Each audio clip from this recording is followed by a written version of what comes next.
Shalom, jemaat yang dikasihi oleh Tuhan.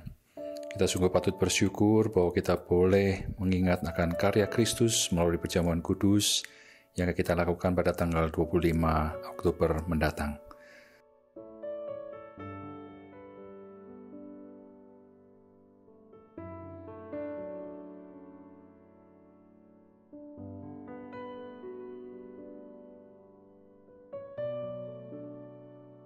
Teks 1 Korintus pasal 11 ayat 23-26 yang tadi kita baca boleh mengingatkan kita akan beberapa makna dalam perjamuan kudus itu sendiri.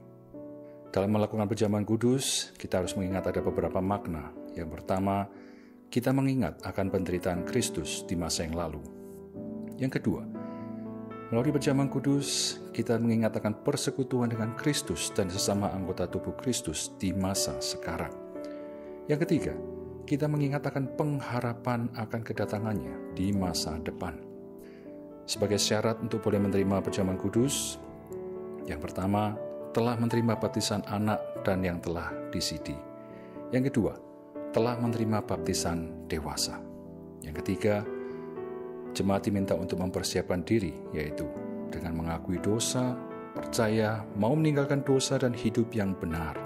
Keempat, bagi anggota gereja lain tentunya yang telah memenuhi syarat di atas. Dari satu sumber inilah, yaitu Kristus, kita bersama-sama diberi makanan rohani yang sama, dilambangkan roti dan anggur. Itulah sebabnya kita merayakannya bersama-sama, bukan sendirian.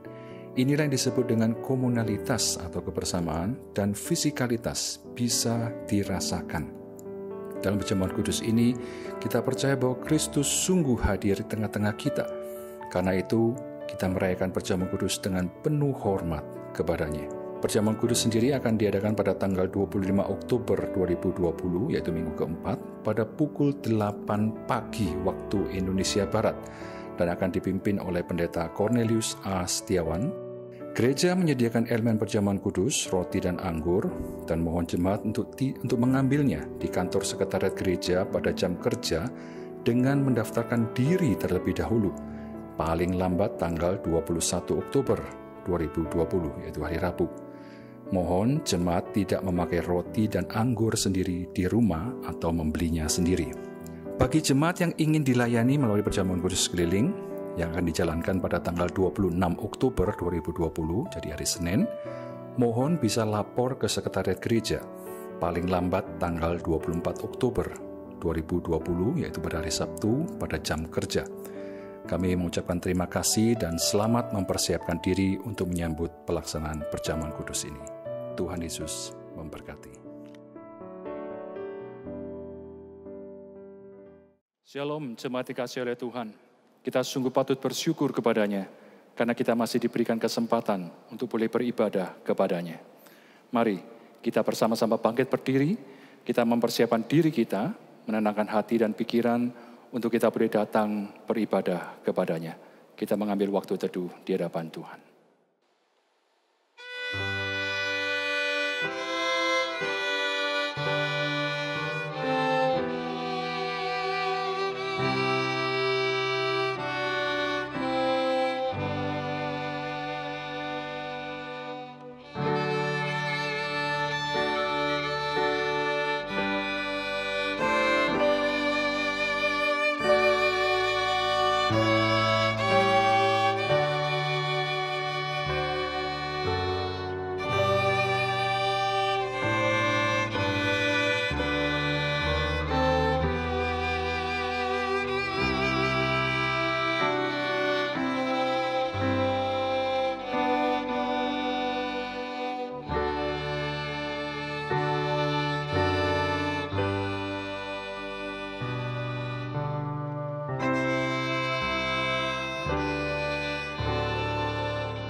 Pertolongan kita adalah dalam nama Tuhan yang menjadikan langit dan bumi. Kiranya kasih karunia dan damai sejahtera dari Allah Bapa, Putra, dan Roh Kudus turun menyertai kita. Amin. Dialah Allah yang suci dan maha kuasa. Mari kita datang sujud dan menyembah kepadanya. Sucilah Dia.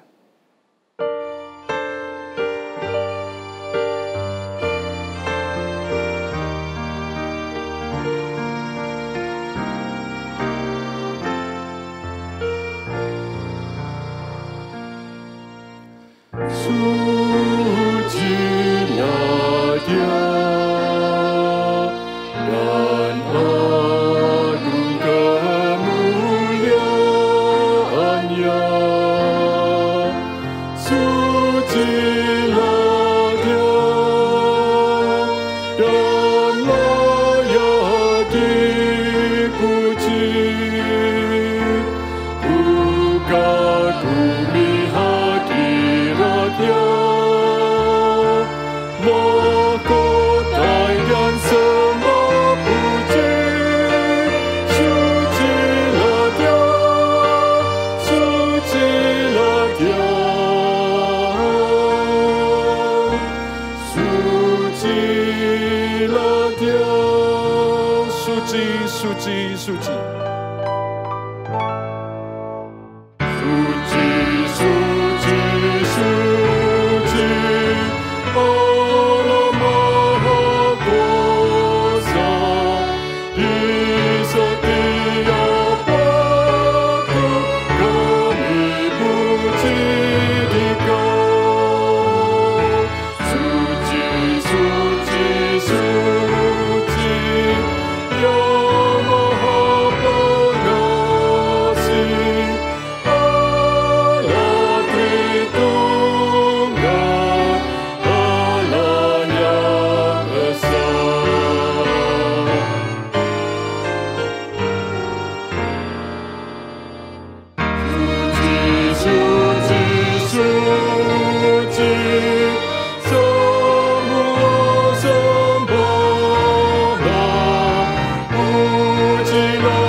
Mazmur 100 ayat 1 sampai 3 mencatat, bersorak-sorailah bagi Tuhan, hai seluruh bumi.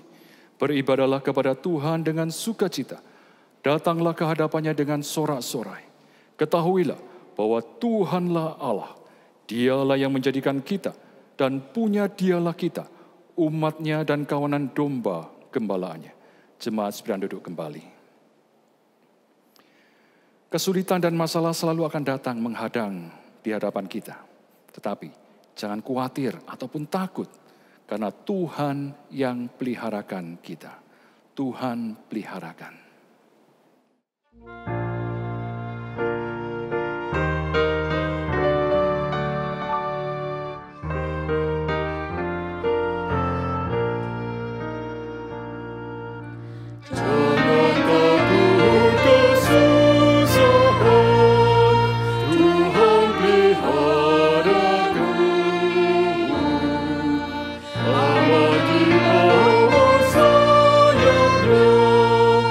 Tuhan pelihara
Kita mungkin sering menyanyikan lagu ini dan kita tahu bahwa Tuhanlah yang memelihara kita.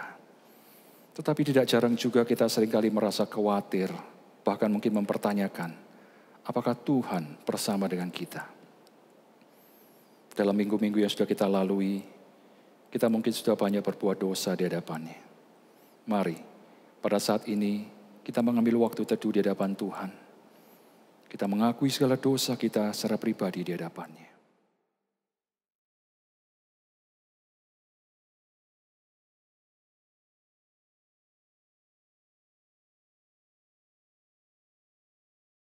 Tidak ada yang tersembunyi di hadapan-Mu ya Tuhan.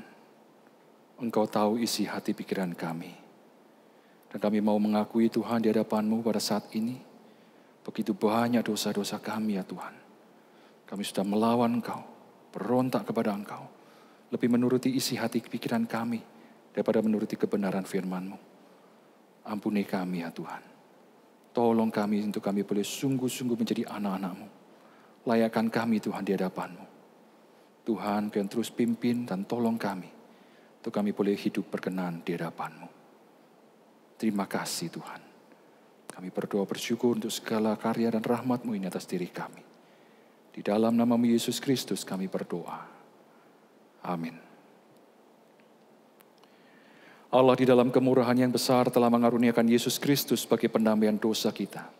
Ia telah berfirman, "Berbahagialah orang yang diampuni pelanggaran-pelanggarannya, dan yang ditutupi dosa-dosanya. Berbahagialah manusia yang kesalahannya tidak diperhitungkan Tuhan kepadanya." Berdasarkan janji firman Tuhan ini, maka di dalam Yesus Kristus engkau diampuni. Saya undang jemaat sekalian untuk bersama-sama kita bangkit berdiri. Sebagai petunjuk hidup baru terambil dalam surat Kolose pasal yang ketiga, ayat 8-10 yang berbunyi demikian. "Tetapi sekarang, buanglah semuanya ini, yaitu marah, geram, kejahatan, fitnah, dan kata-kata kotor yang keluar dari mulutmu. Jangan lagi kamu saling mendustai, karena kamu telah menanggalkan manusia lama serta kelakuannya, dan telah mengenakan manusia baru, yang terus-menerus diperbarui untuk memperoleh pengetahuan yang benar menurut gambar kali-Nya." Dengan tetap berdiri, kita akan bersama-sama mengikrarkan pengakuan iman kita, seturut dengan pengakuan iman rasuli, dan dalam setiap kita yang percaya kepadanya, mengikrarkannya demikian. "Aku percaya kepada Allah, Bapa yang Maha Kuasa, Khalik langit dan bumi, dan kepada Yesus Kristus, anaknya yang tunggal Tuhan kita, yang dikandung dari Roh Kudus, lahir dari anak darah Maria, yang menderita sengsara di bawah pemerintahan Pontius Pilatus, salibkan, mati dan dikuburkan, turun dalam kerajaan maut. Berhari yang ketiga, bangkit pula dari antara orang mati, naik ke surga, duduk di sebelah kanan Allah, Bapa yang Maha Kuasa, dan dari sana Ia akan datang untuk menghakimi orang yang hidup dan yang mati. Aku percaya kepada Roh Kudus, gereja yang kudus dan am, persekutuan orang kudus, pengampunan dosa, kebangkitan tubuh, dan hidup yang kekal. Amin." Jemaat silakan duduk kembali. Kita akan bersama-sama mendengarkan pemberitaan firman Tuhan yang akan dibawakan oleh penginjil Lim Juna.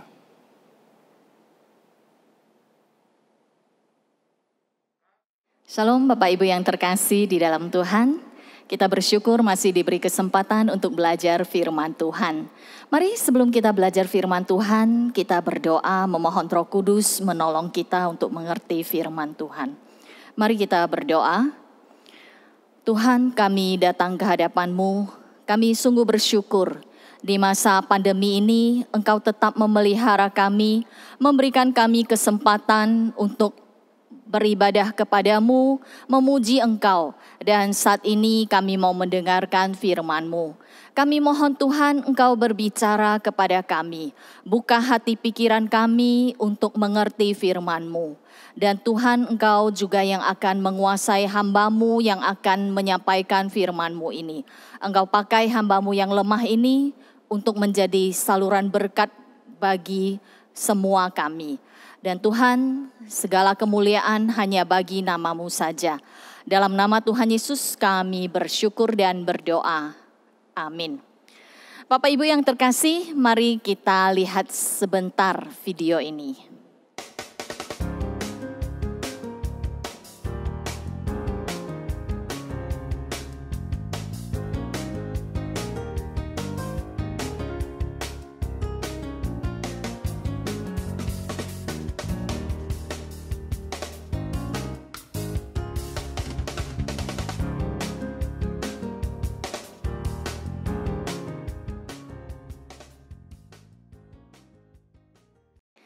Di masa pandemi ini, kita sering melihat cara mencuci tangan seperti ini.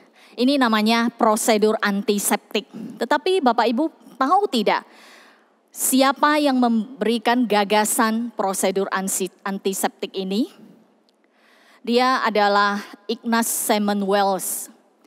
Dia adalah disebut sebagai pelopor prosedur antiseptik. Dan dia juga disebut sebagai penolong ibu-ibu yang bersalin. Mengapa dikatakan demikian? Dia adalah seorang Hungaria dan dia kuliah di Universitas Kedokteran di Wina, Austria. Dan pada waktu dia kuliah di Wina, Austria, tingkat kematian ibu-ibu yang melahirkan sebanyak 20%. Artinya 5 ibu yang melahirkan ada 1 yang pasti meninggal. Dan dia heran. Dan pada tahun 1844 dia bekerja di Rumah Sakit Umum Wina, Austria. Dan dia mulai meneliti mengapa waktu itu tingkat kematian ibu-ibu yang bersalin itu sangat tinggi. Dan dia temukan ternyata kematian ibu-ibu disebabkan oleh tangan dokter yang tidak steril. Dan kemudian dia mulai meneliti bagaimana supaya dokter bisa mencuci tangan dengan bersih. Akhirnya dia melakukan penelitian dan berhasil dan muncullah yang dinamakan prosedur antiseptik. Pada waktu tahun 1847 dia masih bekerja sebagai dokter kandungan di Rumah Sakit Wina, Austria. Dia mulai mempraktekkan cara mencuci tangan seperti ini. Tetapi dokter-dokter pada waktu itu tidak percaya dengan apa yang dia lakukan, apa yang dia temukan. Dan bahkan dokter-dokter di Wina merasa tersinggung. Karena mereka dianggap sebagai pembunuh ibu-ibu yang bersalin. Dan akhirnya pada tahun 1850 setelah kontraknya di Rumah Sakit Wina, Austria itu selesai, dia tidak dilanjutkan kontraknya. Akhirnya dia harus pulang kembali ke Hongaria, Budapest. Di sana dia bekerja di rumah sakit kecil. Walaupun tanpa digaji, dia tetap bekerja melayani ibu-ibu yang melahirkan. Dan pada waktu dia di Budapest, tingkat kematian ibu-ibu waktu itu yang bersalin itu sangat rendah.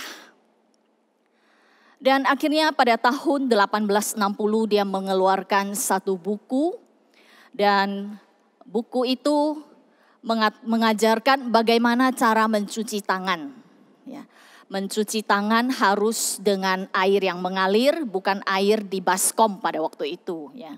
Harus dengan air yang mengalir, kemudian harus disinfektan. Dan waktu itu dia mendapat perlawanan yang sangat keras dari ikatan dokter waktu itu.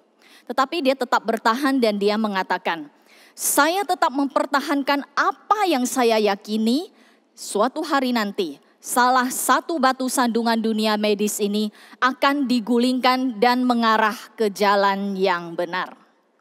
Bapak Ibu yang terkasih, karena kritikan yang keras dari masyarakat khususnya para dokter waktu itu, akhirnya dia dipaksa masuk ke rumah sakit jiwa.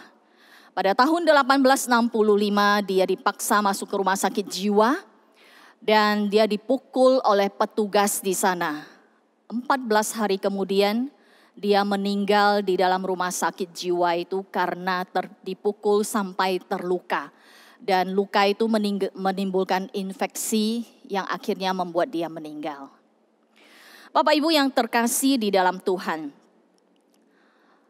Dr. Semmelweis ini walaupun dia harus diberhentikan dari pekerjaannya, dia dikritik, dia dimasukkan ke rumah sakit jiwa. Tetapi dia tetap mempertahankan keyakinannya akan kebenarannya. Bahwa segala yang dia temukan bisa menolong untuk menyelamatkan nyawa-nyawa dari para dokter bedah khususnya dokter kandungan dan para ibu yang bersalin. Hari ini kita sebagai anak-anak Tuhan, kita juga dituntut untuk mempertahankan iman keyakinan kita di dalam Yesus Kristus yang telah menyelamatkan kita. Namun di satu sisi kita juga hidup di dunia yang penuh dengan masalah, penuh dengan dosa-dosa, penuh dengan praktek-praktek kehidupan yang bertentangan dengan iman kita. Masalahnya adalah bagaimana kita tetap bisa bertahan di dalam iman kita di tengah-tengah dunia yang penuh tantangan yang menantang iman kita. Mari hari ini kita bersama-sama belajar dari seorang tokoh Alkitab yang bernama Daniel. Kita lihat pertama dari Daniel pasal 1 ayat 1 sampai 2 dan ayat 9. Pada tahun yang ketiga pemerintahan Yoyakim, Raja Yehuda, datanglah Nebukadnezar, Raja Babel ke Yerusalem, lalu mengepung kota itu. Tuhan menyerahkan Yoyakim, Raja Yehuda dan sebagian dari perkakas-perkakas di rumah Allah ke dalam tangannya. Semuanya itu dibawanya ke tanah Sinear, ke dalam rumah dewanya. Perkakas-perkakas itu dibawanya ke dalam perbendaharaan dewanya. Maka Allah mengaruniakan kepada Daniel kasih dan sayang dari pemimpin pegawai istana itu. Bapak Ibu yang terkasih, bagaimana kita bisa mempertahankan iman kita di tengah-tengah dunia yang menantang iman kita? Yang pertama yaitu kita mengakui otoritas Tuhan. Di ayat 2 dikatakan Tuhan menyerahkan Yoyakim. Lalu di ayat 9 dikatakan Tuhan Allah mengaruniakan kepada Daniel kasih dan sayang. Bapak Ibu yang terkasih, kejadian ini adalah lembaran yang paling gelap, yang sangat gelap dari sejarah orang Yahudi pada waktu itu. Pada waktu itu, raja, para bangsawan ditawan, orang-orang cerdas ditawan. Yang tinggal di Yerusalem hanyalah orang-orang miskin yang tidak berdaya. Kalau dengan bahasa kita hari ini, perusahaan besar dari keluarga besar Daniel itu direbut oleh orang lain secara paksa. Kemudian presiden direkturnya ditawan, kemudian dipenjarakan. Lalu orang-orang yang cerdas yang bisa menghasilkan uang itu bekerja pada orang yang merebut perusahaan itu. Kondisi saat itu sangat sedih. Daniel beserta orang Yahudi yang ditawan harus tinggal di negara yang asing, budaya yang asing bagi mereka. Bapak Ibu yang terkasih, tapi bagaimana Daniel melihat hal ini? Dia mengatakan, Tuhan menyerahkan Yoyakim. Allah mengaruniakan kepada Daniel. Itu artinya dia mengakui otoritas Tuhan di dalam kejadian ini. Dia tidak mengatakan Nebukadnezar yang menyerang Yerusalem. Tidak. Sekuat-kuatnya Nebukadnezar. Jikalau Tuhan tidak menyerahkan Yoyakim ke dalam tangan Nebukadnezar, Nebukadnezar tetap tidak mampu melakukan hal yang begitu kejam itu. Bapak Ibu yang terkasih di dalam Tuhan. Hari ini segala kejadian yang kita alami juga terjadi atas seizin Tuhan. Tuhan yang berotoritas atas semua yang terjadi dalam hidup kita. Beberapa bulan ini kita mengalami pandemi. Pandemi dalam kali ini dalam sejarah kehidupan manusia adalah pertama kali yang bersifat global. Saat ini tidak ada negara, hampir tidak ada negara di dunia yang bebas dari pandemi COVID-19 ini. COVID-19 ini mengakibatkan sosialisasi kita terganggu. Kita harus menjaga jarak dalam berhubungan. Kita juga usaha kita, pekerjaan kita, masa depan kita seolah suram. Dan juga mengganggu keamanan kita. Mengubah kebiasaan kita. Kita harus pakai masker. Pulang ke rumah harus mandi, keramas lagi. Lalu rapat, ibadah, sekolah harus dilakukan dengan online. Seolah-olah COVID-19 ini mengikat kehidupan kita, membuat kita tidak bebas. Namun jikalau kita tahu dan sadar bahwa Tuhan ada di balik COVID-19 ini, Tuhan yang mengizinkan COVID-19 ini terjadi, maka kita bisa menerimanya dan kita akan patuh, kita akan tunduk pada peraturan pemerintah. Kita akan menghadapinya dengan tenang.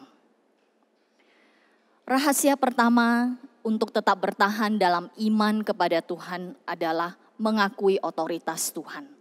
Mengakui otoritas Tuhan artinya jangan memberontak, tidak memberontak. Tetap tenang dan menjalankan firman Tuhan. Selain itu, untuk bisa tetap bertahan, kita harus beradaptasi, tetapi tidak mengubah status rohani kita.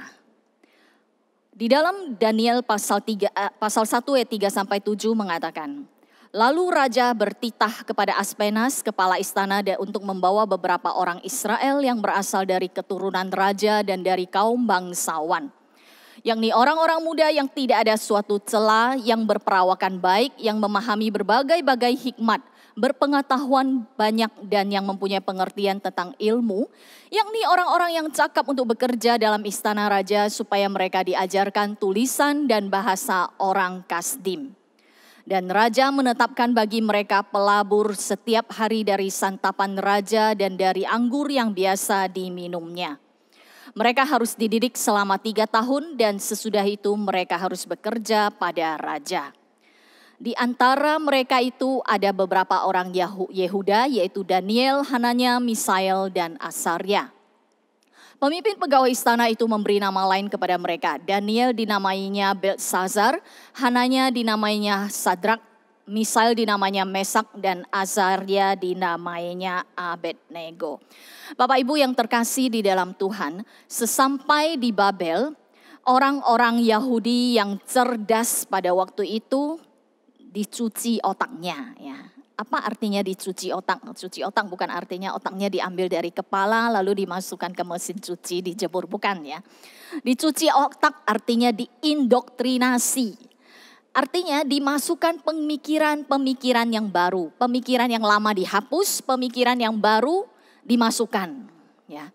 Bagaimana cara orang Babel mencuci otak orang Yahudi? Yang pertama yaitu dengan mengganti nama mereka. Nama adalah status fisik seseorang pada waktu seseorang masih hidup di dunia ini. Ya. Waktu itu Daniel diubah namanya. Daniel artinya Tuhan menghakimi. Tetapi diubah menjadi Belsazar yang artinya kiranya Baal melindungi dirinya. Kemudian Hananya artinya Tuhan menyatakan kasih karunia kepadanya. Lalu diganti menjadi Sadrak. Sadrak artinya saya menyembah dewa orang Babel. Misael artinya siapakah yang seperti Tuhan. Lalu diganti menjadi Mesak. Mesak artinya saya tidak berdaya menghadapi dewa orang Babel. Kemudian Asaria. Asaria artinya Tuhan memberi pertolongan. Kemudian diganti menjadi Abednego. Abednego artinya hamba dewa Nebo. Bapak Ibu yang terkasih dalam Tuhan. Keempat remaja ini walaupun mereka diganti namanya, mereka tidak menolak. Karena mereka tahu nama itu hanya kulit luarnya saja. Silakan kalian ganti. Tetapi ada prinsipnya. Mengganti nama itu berarti mereka beradaptasi. Tetapi beradaptasi sampai sejauh mana? Yaitu sampai tidak mengubah status mereka sebagai umat Tuhan. Di dalam ayat 5 dikatakan, dan raja menetapkan bagi mereka pelabur tiap hari dari santapan raja dan dari anggur yang biasa diminumnya. Mereka harus dididik selama 3 tahun dan sesudah itu mereka harus bekerja pada raja. Ayat ke-8. Daniel berketetapan untuk tidak menajiskan dirinya dengan santapan raja dan dengan anggur yang biasa diminum raja. Dimintanyalah kepada pemimpin pegawai istana itu supaya ia tak usah menajiskan dirinya. Bapak Ibu yang terkasih dalam Tuhan, selain mengganti nama, cara orang Babel mencuci otak orang Yahudi adalah dengan cara mengganti kebiasaan mereka. Daniel ditawan pada tahun 605 sebelum Masehi. Pada waktu itu Daniel berumur sekitar 15 tahun. Jarak perjalanan antara Yerusalem sampai ke Babel itu 1.500 kilometer. Nah, coba kita bayangkan. Perjalanan 1.500 kilometer oleh anak remaja berusia kurang lebih 15 tahun dengan jalan yang berdebu, berbatu-batu, tidak rata ya. Kita perkirakan satu hari mereka berjalan 25 kilometer. Jadi artinya mereka harus 2 bulan kemudian baru mencapai Babel. Bapak Ibu yang terkasih, bayangkan seanak remaja menjalani perjalanan jauh yang tidak mudah dengan tangan dan kaki diborgol lagi ya, diborgol. Berjalan 2 bulan penuh. Baru sampai di Babel, kemudian ditawarkan makanan yang enak, makanan raja dan anggur. Tetapi anehnya mereka menolak. Bapak Ibu, kalau di rumah Bapak Ibu ada anak remaja, dalam kondisi capek setelah main bola, ada makanan enak, kelaparan lalu ada makanan enak, apakah mereka akan menolak? Saya percaya tidak ya. Tapi bagaimana, mengapa Daniel bisa menolak makanan yang enak? Padahal mereka sudah capek dan menjadi tawanan. Sekarang ada tawaran makanan enak dan tidak bisa dinikmati oleh semua orang Yahudi yang menjadi tawanan. Dia mendapat privilege, kenapa menolak privilege itu? Di ayat ke-8 dikatakan, Daniel berketetapan untuk tidak menajiskan dirinya. Bapak Ibu yang terkasih, kata berketetapan ini menjadi kunci, yaitu tekad bulat, tidak bisa diganggu gugat.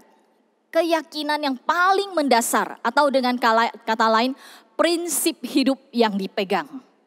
Prinsip hidup yang dipegang adalah apapun yang terjadi, dia tidak mau mengotori dirinya. Dia tidak mau menghancurkan statusnya sebagai umat Tuhan.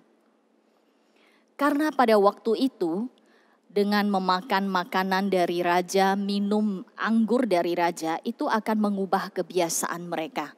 Mereka mungkin akan mabuk, mereka juga harus terlibat dalam penyembahan berhala.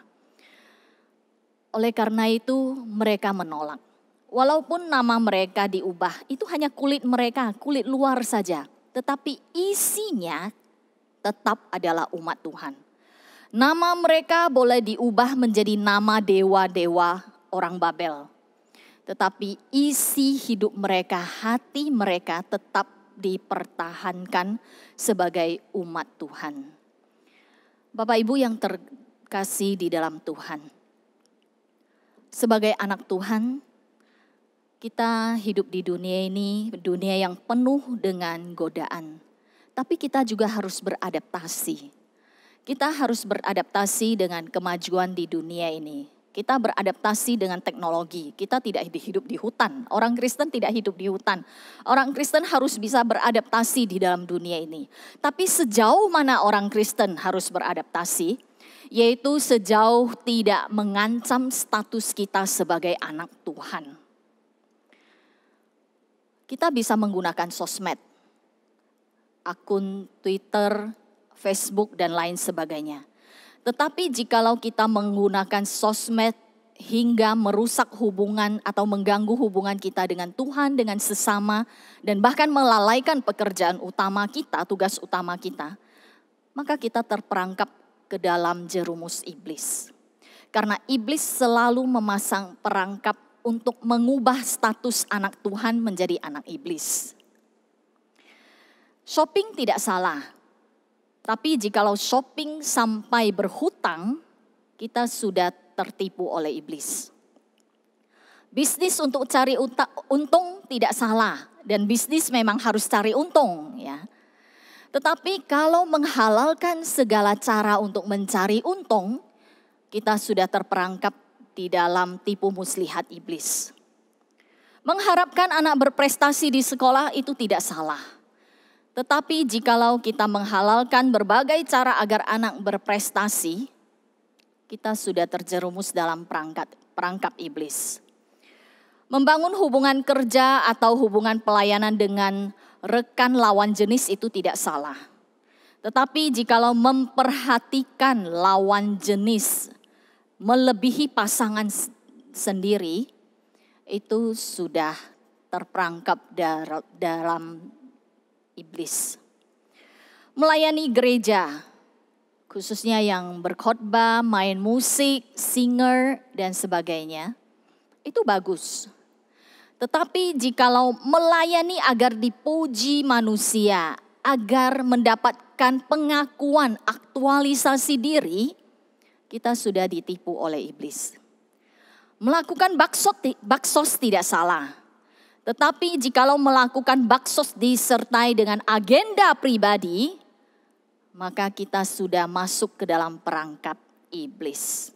Dan banyak sekali godaan-godaan dari iblis yang iblis pakai untuk menjerumuskan anak Tuhan menjadi anak iblis. Bapak Ibu yang terkasih di dalam Tuhan, tetapi sayangnya banyak anak Tuhan yang karena takut kesepian, takut dikucilkan, takut tidak diterima oleh masyarakat, akhirnya bersama-sama terbawa oleh arus. Pada saat kita menghadapi tantangan seperti ini, apa yang harus kita lakukan? Yang harus kita lakukan adalah kita belajar seperti Daniel, tidak menajiskan diri. Artinya kita lebih takut kepada Allah daripada takut kepada dunia. Perasaan takut kepada Allah itu mengalahkan perasaan takut kepada dunia. Jangan sampai kita takut akan manusia tetapi tidak takut akan Tuhan. Bagaimana seharusnya kita bisa tetap takut akan Tuhan? Di dalam Mazmur 16 ayat 8 sampai 9 mengatakan, "Aku senantiasa memandang kepada Tuhan, karena Ia berdiri di sebelah kananku, aku tidak goyah. Sebab itu hatiku bersuka cita dan jiwaku bersorak-sorak, bahkan tubuhku akan diam dengan tentram." Bapak Ibu yang terkasih di dalam Tuhan, di ayat 8 mengatakan, "Aku senantiasa memandang kepada Tuhan." Di dalam Alkitab bahasa Mandarinya mengatakan, "Aku menempatkan Tuhan di hadapanku." Artinya Tuhan yang diutamakan. Bapak Ibu yang terkasih di dalam Tuhan, kita mohon Tuhan menolong kita. Untuk tetap bisa bertahan selain kita mengakui otoritas Tuhan dalam serangkaian kejadian hidup kita. Kita juga harus bisa beradaptasi di dalam dunia ini, namun tidak mengganggu, tidak mengancam status kita sebagai anak Tuhan. Dan dengan dasar takut akan Tuhan mengalahkan takut akan manusia. Pada waktu kita takut akan Tuhan lebih daripada takut kepada dunia ini, kepada manusia ini, maka yang muncul adalah kita berhikmat. Kita bisa memohon hikmat dari Tuhan. Di ayat 12 kita bacakan, "Adakanlah pencobaan dengan hamba-hambamu ini selama 10 hari dan biarlah kami diberi sayur untuk dimakan dan air untuk diminum. Sesudah itu bandingkanlah perawakan kami dengan perawakan orang-orang muda yang makan dari santapan raja. Kemudian perlakukanlah hamba-hambamu ini sesuai dengan pendapatmu." Bapak Ibu yang terkasih dalam Tuhan, walaupun Daniel menolak untuk menajiskan dirinya dengan makanan raja, tetapi dia tidak langsung mengatakan tidak. Ya, tetapi dia menggunakan cara yang berhikmat. Kalau kita sebut hari ini adalah cara diplomasi, ya. Dia katakan coba dulu, ya. Coba kami 10 hari, kasih kami sayur dan air putih. Bapak Ibu yang terkasih, coba kita bertanya, mengapa Daniel begitu yakin dengan makan sayur dan minum air putih? Kondisi mereka akan lebih baik dari pemuda-pemudi yang makan makanan raja dan minum anggur raja. Mengapa dia begitu yakin? Kalau misalnya 10 hari kemudian kondisi mereka lebih lemah, lebih loyo daripada mereka yang makanan raja, bagaimana? Bapak Ibu yang terkasih dalam Tuhan. Hikmat Daniel dalam perkataan ini dia dapatkan dari Tuhan. Alkitab mengatakan bahwa takut akan Tuhan adalah sumber hikmat. Dan takut akan Tuhan ini tidak dipupuk dalam waktu 1-2 hari, 1-2 bulan. Tetapi bertahun-tahun. Jikalau kita mempunyai waktu ya Bapak Ibu baca kitab Daniel. Di dalam kitab Daniel dikatakan setiap hari Daniel berdoa kepada Tuhan 3 kali sehari. Dan menghadap ke Yerusalem. Kemudian pada waktu dia mendapat celaka, difitnah. Dia datang berdoa kepada Tuhan. Pada waktu dia mau menafsirkan mimpi raja, dia datang berdoa kepada Tuhan. Jadi hikmat itu dia dapatkan dari hubungannya dengan Tuhan setelah bertahun-tahun. Bapak Ibu yang terkasih dalam Tuhan. Kita semua tahu bahwa kita hidup di dunia yang penuh dengan tipu muslihat. Ya. Musuh utama kita adalah iblis. Otak segala kejahatan di dunia ini adalah iblis. Siapa itu iblis? Iblis adalah mantan malaikat. Malaikat yang memberontak terhadap Tuhan. Dan apa yang terjadi? Kita harus meminta hikmat dari Tuhan untuk mengalahkan tipu muslihat iblis. Kita harus meminta pertolongan dari Tuhan.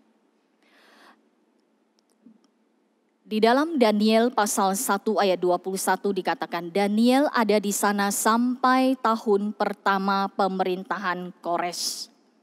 Bapak Ibu, dari Raja Nebukadnezar sampai Raja Kores itu rentang waktu kurang lebih 68 tahun.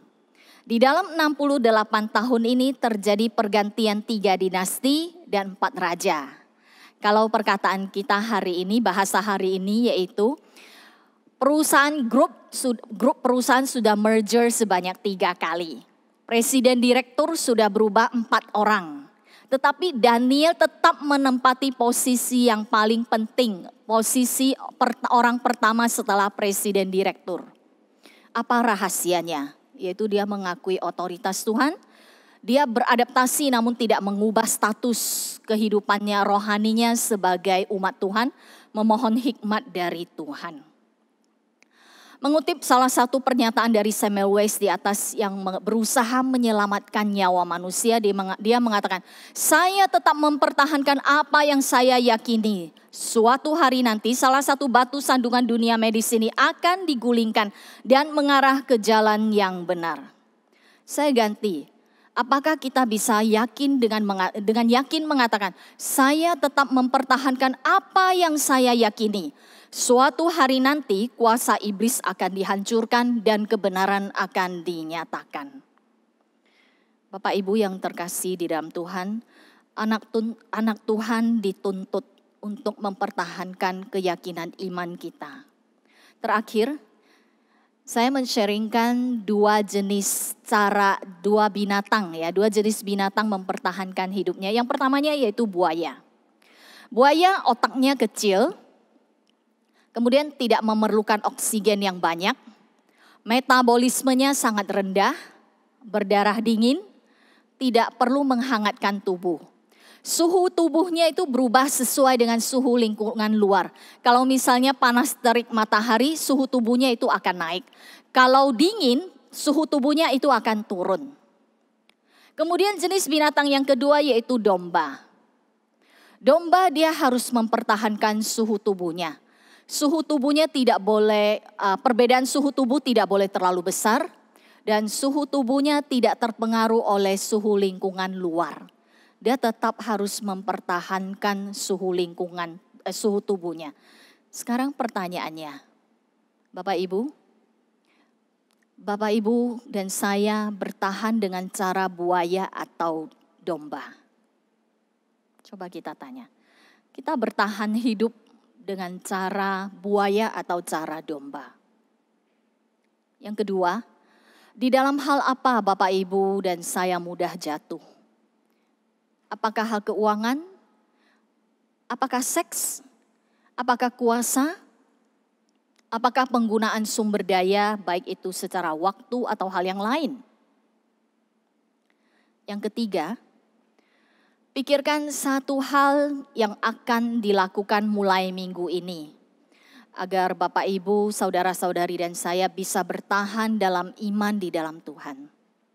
Tanyakan pada Tuhan, bagaimana, apa yang harus saya lakukan dalam satu minggu, mulai minggu ini, supaya saya bisa tetap mempertahankan iman saya di tengah-tengah dunia yang menantang saya. Mari kita berdoa. Tuhan yang mengasihi kami, sungguh kami manusia yang lemah. Kami sangat perlu Tuhan.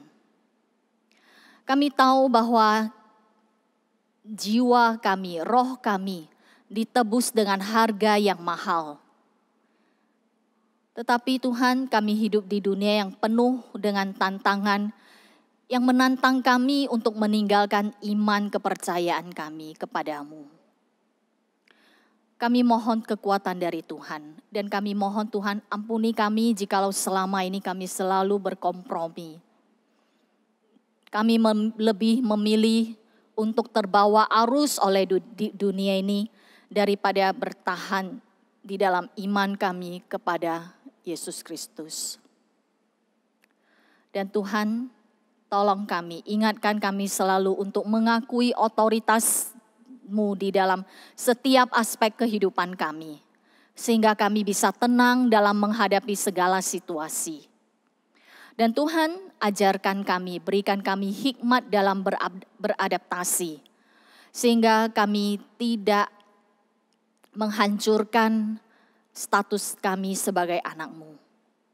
Dan dalam menghadapi berbagai macam situasi yang berubah, yang berbeda-beda, Tuhan, tolong kami untuk selalu dekat kepadamu, meminta hikmat daripada-Mu. Terima kasih Tuhan, terima kasih. Sehingga suatu hari nanti, setiap orang yang melawan kuasa Tuhan akan melihat kebenaran dari Tuhan. Terima kasih ya Tuhan. Dalam nama Tuhan Yesus kami bersyukur dan berdoa. Amin. Kita sungguh patut bersyukur kepada Tuhan karena karyanya yang begitu luar biasa atas kita. Bahkan mungkin ketika kita belum bisa memahami apa yang sedang kita alami saat ini, namun kita boleh percaya bahwa Dia sedang membawa kita mengalami karyanya yang begitu indah dan mulia. Mari kita ungkapkan syukur kita melalui persembahan kita, dan kita akan bersama pujikan Pelangi Kasih.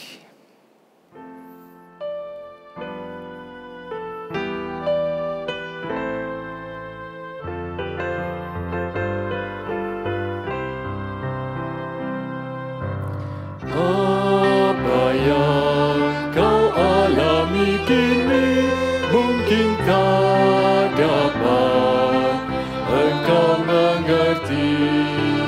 Satu hal tanamkan di hati, indah semua yang Tuhan beri. Tuhanmu tak akan memberi ular beracun pada yang minta roti. Cobaan yang engkau alami tak melebihi kekuatanmu. Tangan Tuhan sedang merenggang suatu karya yang agung mulia. Saatnya kan tiba nanti, kau lihat pelangi kasih-Nya.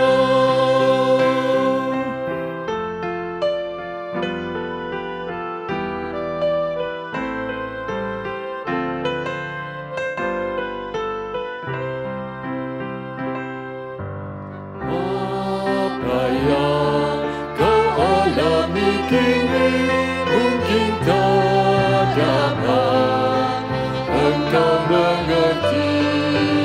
Satu hal tanamkan di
Kita akan berdoa untuk beberapa pokok doa selain untuk persembahan kita. Kita berdoa untuk persiapan HUT GKT 3 yang akan diadakan pada awal November nanti. Dan kita juga berdoa khususnya untuk perjamuan kudus tanggal 25 Oktober minggu depan pukul 8 pagi. Hanya satu kali ditayangkan live streaming. Kita juga berdoa bagi bangsa negara kita. Kita tahu pemerintah tidak mudah menghadapi begitu banyak tekanan yang harus dihadapi dari dalam, dari luar. Kita bersyukur bahwa urusan demo tidak sampai terjadi seperti yang dikhawatirkan, tapi kita terus berdoa untuk situasi keadaan bangsa negara kita, khususnya di masa-masa pandemi ini. Doakan juga untuk persiapan-persiapan pilkada di beberapa daerah yang akan diadakan pada akhir tahun ini. Mari bersama-sama kita buka suara kita berdoa. Bapa di surga, kami datang kepadamu. Kami bersyukur ya Tuhan di tengah segala situasi yang menimpa kami saat ini. Kami boleh tetap bertahan di dalam Engkau, karena Engkau lah Tuhan yang memelihara dan menolong kami. Tuhan, kami tahu dan kami sadar, itu bukan karena kekuatan kami, tapi hanya Engkau Tuhan, kasih karunia rahmat-Mu, anugerah-Mu yang begitu luar biasa, yang boleh menolong, memimpin, dan memampukan kami, untuk kami boleh tetap berada bersama dengan Engkau. Tuhan, kami serahkan untuk bangsa negara ini. Kami mohon Tuhan, Kau terus campur tangan menolong, memimpin, dan menyertai. Untuk pemerintah saat ini sedang berjuang dengan situasi yang juga tidak mudah. Tekanan-tekanan dari kelompok-kelompok tertentu. Mereka yang seringkali hanya mementingkan diri sendiri dengan mengatasnamakan rakyat. Bapa, kami mohon belas kasihan-Mu. Tuhan, Kau terus campur tangan memelihara. Dan juga seluruh proses yang akan terus dijalani. Berikan kekuatan dan hikmat. Khusus juga para aparat keamanan dan mereka juga menjalankan tugas-tugas mereka. Resiko begitu besar. Tuhan, Kau yang pimpin, Kau yang sertai. Dalam semua persiapan-persiapan, khususnya di masa pandemi ini Tuhan, menjelang pilkada di akhir tahun ini, Bapa kami mohon kemurahan dan campur tangan-Mu, pimpin dan kuasa ya Tuhan, biar semuanya sungguh boleh berjalan dengan baik, dan khususnya nanti hasil dari semua pemilihan ini, boleh menjadikan kemuliaan nama-Mu Tuhan, menjadi berkat yang besar bagi bangsa negara ini. Kami serahkan untuk gereja-Mu di tempat ini, Tuhan kami juga boleh bersyukur di tengah segala situasi yang kami alami ini. Kami juga boleh mempersiapkan diri untuk persiapan ulang tahun gereja kami di akhir bulan ini. Yang akan ditayangkan di awal November nanti. Tuhan kami boleh melihat karya yang begitu luar biasa. Kau yang terus memeliharakan anak-anak-Mu di tengah segala keterbatasan dan kelemahannya. Tapi Tuhan Kau yang terus berkarya dan berkenan memakainya untuk kemuliaan nama-Mu. Pimpin ya Tuhan, Kau yang terus mampukan, Kau yang terus peliharakan untuk seluruh jemaat-Mu Tuhan. Kau yang juga bersama-sama dengan mereka. Kami juga khususnya berdoa untuk minggu depan, untuk perjamuan kudus yang akan dilayangkan live streaming pukul 8 pagi. Tuhan kami persiapan hati, pikiran kami. Tolong kami ya Tuhan, untuk kami sungguh-sungguh mempersiapkan diri dengan baik. Kami boleh bersuka cita Tuhan, boleh merayakan perjamuan kudus-Mu ini. Untuk kami boleh melihat karya yang begitu indah, begitu luar biasa. Terima kasih Bapa di surga. Kami berdoa boleh menyerahkan persembahan kami ke dalam tangan kuasa-Mu. Tuhan Kau yang terus berkarya dan menolong kami anak-anak-Mu. Pimpin ya Tuhan, biar semuanya boleh Kau pakai untuk kemuliaan nama-Mu, menjadi berkat yang besar juga bagi pelayanan di gereja-Mu ini. Kami boleh menyerahkan doa kami yang jauh dari sempurna di dalam tangan kasih-Mu. Tuhan Kau yang terus menolong dan Kau yang berkenan menjawab dan merencanakan semuanya bagi kemuliaan nama-Mu. Dan kami berdoa bersyukur hanya di dalam nama-Mu, Yesus Kristus. Amin. Saya undang jemaat bersama-sama kita bangkit berdiri. Kita kembalikan segala puji, hormat, kemuliaan kembali kepada Tuhan Allah kita. Kita pujikan doksologi dan setelah itu menerima doa berkat, kita akan mengaminkannya.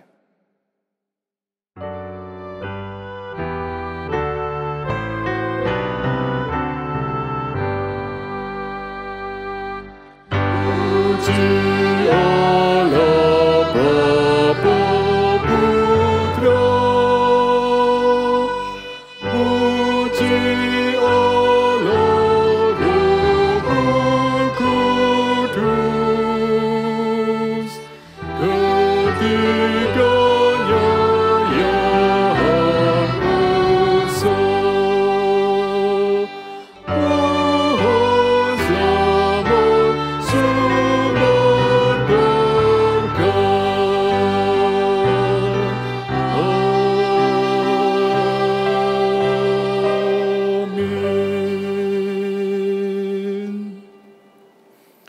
Jemaat yang dikasihi oleh Tuhan, ingatlah selalu akan kasih karunia Tuhan dalam kehidupan kita. Tetaplah bertahan dalam iman-Mu di dalam Yesus Kristus. Dan sekarang, arahkan hatimu kepadanya dan terimalah berkat Tuhan. Tuhan memberkati engkau dan melindungi engkau. Tuhan menyinari engkau dengan wajah-Nya dan memberi engkau kasih karunia. Tuhan menghadapkan wajah-Nya kepadamu dan memberi engkau damai sejahtera, mulai saat ini sampai selama-lamanya. Amin.